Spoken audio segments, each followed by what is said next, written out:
and we can raise the bar on matters, arts, and the creative industry in general.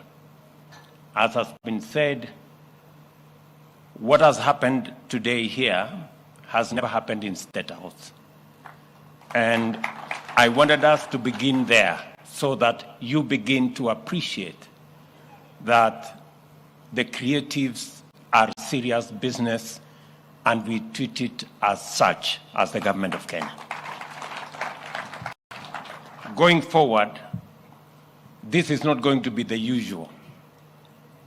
I did promise you 3 years ago that we are going to give new impetus to the space around sports, youth, creatives, and the whole industry around art.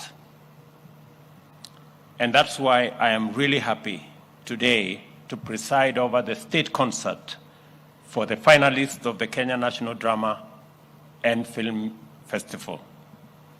I have had occasion to watch your performances in the past, before COVID-19, that I think was in Bungoma.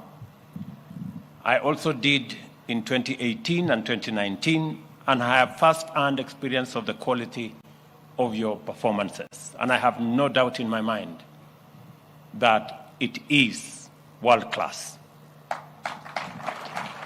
I have watched with satisfaction the latent talent, and I am convinced that there is a lot to achieve in performing arts.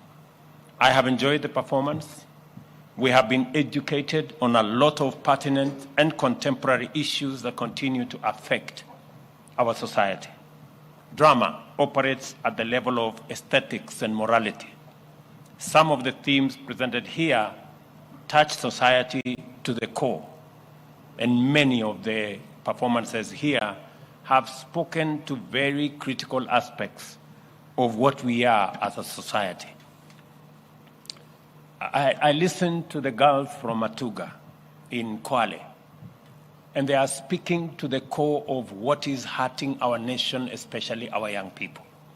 Many young people in Kenya today go through many challenges. Parents, religious leaders, government